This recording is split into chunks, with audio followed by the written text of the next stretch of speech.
Good day and welcome back to Elementary 72 Gaming. Before I get into this video, I'd like to ask you all to please leave a like and comment on my video and consider subscribing to my channel. Now, before I get into the big nitty-gritty of this update patch, let me just talk about the test server that is coming out. Now, a lot of people have misread the information. There is a bonus amount of SP being given to the players who take part in the test server, and there are several objectives to earn some SP within the update. So if you follow those objectives, you'll earn that SP and it will carry over to your player ID on the regular game. However, the 10 million SP that is being given and 10 million SP, 200 million ISK, and 10,000 Plex does not carry over to your regular account. A lot of players have been thinking that that is the reward for taking part in the test server. That is not what's coming over. It's just those small rewards from taking part in the test server activities that's going to be testing out the sovereignty update, taking on the stations, taking on the outposts, taking on the citadels. So doing those things will actually earn you some ISK. Ships are cheaper on the test server, so that is one thing that you can go for. You can try and get those aspects as fast as possible. Now, on this announcement, the first announcement that you see is the test server has been postponed to Thursday. During an interval verification, we found bugs occurred when setting up the base space station, and also whenever the base space station was destroyed. In order to ensure an optimal experience, we need further test piece of content. We apologize for uh, the misunderstanding. Now, this is something that was expressed. They were having some problems with the sovereignty update. That's how come it was pushed back several times, and now it's just one day's difference. They're going to try and figure out what's that problem that's happening within the game when they try to base it. Now, us on the test server are right now only the content creators, so y'all will only get the test server tomorrow. So expect a few more videos from the content creators. Expect guys like Randy, myself, JP, Kerensky. I don't know if Xcontrol is still doing it, but expect those guys to actually put out a nice bit of content on some of the new things. Now, I have a mining video coming out. It's not really about mining, it's just a test on the rigs. So that is the one thing about it. Don't go and think that this is what you can get from mining. It was because someone gave me some information a while back, since I'm not a master of mining, where I took his calculations and I put it into a video, and the estimation that I got on it was way off. You can't really fill a retriever in 3 minutes. It's more like 13 minutes to fill the retriever, and that is where it stands. I'm really sorry about putting out that information. I made the mistake of carrying over that information. He made a small error. He didn't put a 1 in front of his 3, and I took it as a 3-minute timer. So I'm really sorry if that information is incorrect. It was based on what I was getting from players. So let's continue with this update. Okay, so new features. The time limit for T7 plus new missions is now 6 hours. So when you now take part in the heavy activities, the T7s now have a 6-hour plus timer. Now, this was sorely needed because players had to play very aggressively in those hard missions, and it ended up resulting in a lot of players losing their ships because you only have 3 hours to complete this massive task, and when you rush in, you're going to lose your ship. So that's why they extended it. You can receive private chat notifications in the Citadel. Okay, now I have no idea exactly what that update is about. I have no idea about what happens inside the Capsulia outposts. I've never received a private message while I was in a Capsulia outpost, but let's see exactly what's going on. Added a status display that appears when the contract has ended. Okay, so when your contract has expired, you will now get a display to say that it is expired. Fixed an issue where NPC pirates had too many of the same types of modules fitted. Okay, yeah, so some of the pirates have massive advantages when it comes to fighting them. This is especially in the higher region spaces or in dead spaces and missions. You'll find that when you jump in, sometimes you get drained so fast that a 2000 or 3000 capacitor strength literally disappears within seconds. That's because you have 5 or 6 newts on you. You have double NOS, double newt from 1 or 2 ships, and they're all in that close range, so there's nothing you can really do to fight them. Plus you're getting disrupted on your weapon type. That's for the laser type commanders. Generally they get 5 or 6 people disrupting them, and their range falls from maybe something like 30-40 kilometers to 10 kilometers, and it means that they have to get into the fight, into the dangerous region where they're going to get webbed, and then they have webs, and it just goes crazy when you go into those fights. They sometimes are absolutely ridiculous. You have to fight them at massive distances, so players have been jumping in at 100 again, basically like what we did when we started off T6. And that's how they are running in and out. You jump in at 100, you fight the enemy, you go back in, out, in, out, in, out, and that's how it works. Fixed an issue where the Burr of Alliance maintenance fee wouldn't transfer to new corporation after the executor corporation changed. Okay, not too bad. The global order limits in the market has adjusted from 1 billion to 99 billion. Okay, so this was something that was affecting some of the players. You couldn't put in orders for more than a certain figure, so now you can go up to 99 billion for global orders. Shield force field does not take damage after shield reaching 0. Okay, shield force field. I'm not sure on this here. Shield field module, if I'm correct, doesn't take damage after reaching 0. Okay, I'm not sure about that myself. You can now change settings in auto skip the login opening cutscene. Okay, so you can change the settings right now in this menu. That was one of the updates they put in. Client's performance improvements lower the group special effect resolution in lower graphic quality. Alright, now a lot of the special effects, a lot of the things that we do in high graphics affect our game negatively. They make our game very, very laggy, very, very slow. They prolong the activation of our weapons. If you witnessed the fight between me and Randy, you would have noticed that my game was slightly laggy compared to my regular play.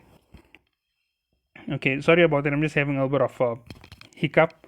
Optimize the UI for contracts. Okay, so they optimize the user interface, so it's going to be a little bit more user friendly, hopefully, or it's going to be a little bit easier to send contracts to players. Self-destruction added to capsules. Now with the self-destruction feature, there's going to be a timer that you need to follow with the capsule, so you can activate it and run it into an object so that it can blow up. Now this is also going to be a quick strategy for players to jump to high sec, do some high sec activities, dock out of the station in your pod, activate the capsule self-destruct, and blow up in the middle of nowhere. Now this is going to help you out in several ways.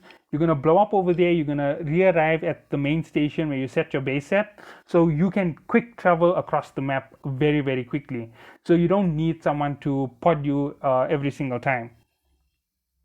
Improve reconnecting process when using navigation, reducing time loss. Okay, so improve the reconnecting process. Now this here happens quite a lot when you do anything over the game. So if you take anything over the game for a few seconds and come out while you are piloting through gates, you generally have this problem where you reconnect for several seconds. Sometimes you don't reconnect to the game, you have to log out and log back in. Okay, guest accounts can no longer share a contract. Players with the guest account must link their accounts to continue sharing. Now this is due to the pirates in Jita who play the scam. Everybody knows the scam by now. Quitting Eve, first person to click on the contract gets it, and normally it's just an empty crate that they're selling you for 450 mil. It's something that is played quite a bit. I've had a little bit of fun with playing with those contracts between me and my friends. Obviously we weren't pirating each other, we just played like that with each other, took the money from each other, and then we returned everything afterwards. We did waste quite a bit of ISK doing that there. So yeah, it is something that you can do and have fun inside your corps, but don't do it against others, because if you do it against other people, they might not be so friendly with you because you can ruin the game. After resetting the resource extraction skill, it's no longer possible to extend the mining time if there are too many mining arrays. Okay. Adjusted the display of debuffs on the main screen. Improve patch note screen display. Okay, an icon indicating protection received by just leaving a station is now displayed. Push reminder added for expiring Omega clones. Added slot fitting descriptions in ship tutorial tip section. Data core icon adjustments.